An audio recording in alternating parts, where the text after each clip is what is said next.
Phone tapping కేసులో ప్రభాకర్ రావు మరోసారి SIT విచారణకు హాజరయ్యారు. నాలుగోసారి ప్రభాకర్ రావును సిట్ అధికారులు ప్రశ్నిస్తున్నారు. ఇవాళ ప్రభాకర్ రావు, ప్రణీత్ రావును కలిపి సిట్ ప్రశ్నించనుంది.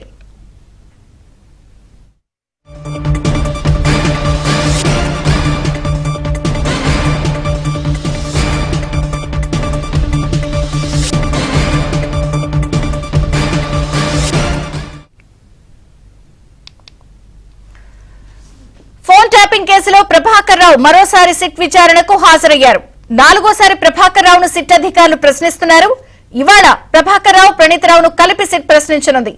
ఇక సిట్ విచారణకు సంబంధించి ఫోన్ ట్యాపింగ్ అంశంలో ప్రభాకర్ రావు, ప్రణీత్ రావు హాజరవుతున్నారు కాబట్టి వివరాలు క్రైమ్ ప్రవీణ్ అందిస్తారు. ప్రవీణ్, ఫోన్ ట్యాపింగ్ కేసులో కొద్ది నిమిషాల క్రితమే ఎస్ఐపి మాజీ చీఫ్గా పనిచేసినటువంటి ప్రభాకర్ రావు విచారణకు హాజరయ్యాడు. అయితే ఇప్పటి వరకు 3 సార్లు జరిగినటువంటి విచారణ ఒక ఎత్తు అయితే ఈరోజు జరగబోయేటువంటి విచారణ చాలా కీలకం కాబోతుంది. ఎందుకంటే ఫోన్ ట్యాపింగ్ కేసులో ఇప్పటి వరకు రాజకీయ నేతలకు సంబంధించి కావచ్చు, వ్యాపారవేత్తలకు సంబంధించి ఏ విధంగా ఫోన్లు ట్యాప్ చేశారు, వాటికి సంబంధించినటువంటి ఆధారాలన్నీ ముందు పెట్టి విచారణ జరిపారు. కానీ ఈరోజు జరగబోయేటువంటి విచారణలో చాలా కీలకమైనటువంటి అంశాన్ని కూడా ఈరోజు ప్రభాకర్ రావును కూడా ప్రస్తావన చేసేటువంటి అవకాశం అయితే కనపడుతుంది. ఎందుకంటే 2023 నవంబర్ 15వ తారీఖున దాదాపు 600 మంది ఫోన్లు ఒకే రోజే ట్యాప్ చేయడం జరిగింది. అది కూడా వీళ్ళు మావోయిస్టుల సానుభూతి పరులని చెప్పి అదే ఆ పేరుతోటి దాదాపు 600 మంది ఫోన్లను కూడా ట్యాప్ చేసినటువంటి పరిస్థితి కనపడుతుంది. ఈ 600 మంది ఫోన్లు కూడా ఇందులో ఏపీ, తెలంగాణకు సంబంధించినటువంటి రాజకీయ నేతలతో పాటు కొంతమంది వ్యాపారవేత్తల యొక్క ఫోన్లను కూడా ట్యాప్ చేసి వారి యొక్క కాల్ రికార్డింగ్స్ కూడా విన్నట్లు ప్రస్తుతం అయితే సిట్ అధికారుల దర్యాప్తులో వెల్లడైంది. మరోవైపు ప్రభాకర్ రావు అనే టీం ఈ విధంగా వ్యవహరించింది కాబట్టి ప్రణీత్ రావును మొన్న జరిగినటువంటి విచారణలో కూడా కీలకమైనటువంటి సమాచారాన్ని రాబట్టడం జరిగింది. ఈరోజు ప్రభాకర్ రావు విచారణ తర్వాత మొత్తం ఈ కేసులో 6 మంది నిందితుల్ని కూడా కలిపి విచారణ చేసేటువంటి అవకాశం అయితే కనపడుతుంది. ఎందుకంటే ఇటు ప్రభాకర్ రావు చెప్పేటువంటి వర్షన్కి, ప్రణీత్ రావు, మరోవైపు భుజంగ్ రావు, ఇతరత్ర నిందితులు చెప్పేటువంటి వర్షన్కి భిన్నంగా ఉండడం వల్ల అందరినీ కలిపి విచారణిస్తే ఒక క్లారిటీ వస్తుందనేటువంటి అంశాన్ని అయితే మాత్రం ప్రస్తుతం సిట్ అధికారులు కూడా భావిస్తున్నారు.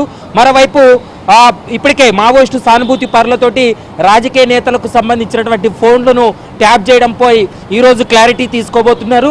ఇక మరొక కీలకమైనటువంటి అంశం ఏంటంటే టెలికాం సర్వీస్ నుండి అంటే సర్వీస్ ప్రొవైడర్ల నుంచి కూడా ఇప్పటికే సిట్ బృందం కీలక సమాచారాన్ని రాబట్టింది. 600 మంది ఫోన్స్ ఒకే రోజే ట్యాప్ చేయడానికి అనుమతిస్తే మీరు ఎందుకు సస్పెక్ట్ చేయలేదనేటువంటి అంశానికి సంబంధించి కూడా ఇటు సర్వీస్ ప్రొవైడర్లతో పాటు టెలికాం సర్వీస్ నుండి కూడా సిట్ అధికారులు సమాచారాన్ని రాబట్టినటువంటి పరిస్థితి కనపడుతుంది. ఇక ప్రభాకర్ రావు పదవీ విరమణ చేసిన తర్వాత అప్పటి బీఆర్ఎస్ ప్రభుత్వం ఓఎస్డీగా నియమించి అదే పదవిలో కొనసాగించింది. దాంతోపాటు గత ప్రభుత్వ హయాంలో అతన్ని ఫోన్ లీగల్ ఇంటర్సెప్షన్కు డిజిగ్నేటెడ్ అథారిటీగా నియమించినటువంటి సందర్భం కూడా కనపడుతుంది. ఇది కూడా నిబంధనలకు విరుద్ధంగా జరిగిందనేటువంటి అంశాన్ని సిట్టు భావిస్తుంది. ఒకవేళ డిజిగ్నేటెడ్ అథారిటీ హోదాలో ఏవైనా ఫోన్లు ట్యాప్ చేయాలన్నా, అనుమానిత ఫోన్లను వీళ్ళు ఒకవేళ వినాలనుకున్నా, నిఘా పెట్టాలనుకున్నా 7 రోజుల పాటు మాత్రమే వాటిని నిఘా పెట్టాల్సి ఉంటుంది. అలా కాకుండా 7 రోజులు ముగిసినప్పటికీ కూడా వీళ్ళు అనైతికంగా ఈ ఫోన్లన్నీ కూడా నిఘా పెట్టారనేటువంటి అంశాన్ని గుర్తించారు. వాటికి సంబంధించి ఈరోజు పూర్తి స్థాయిలో విచారణ కొనసాగించేటువంటి అవకాశం అయితే కనపడుతుంది. విజయ చంద్రిక, థ్యాంక్ యూ.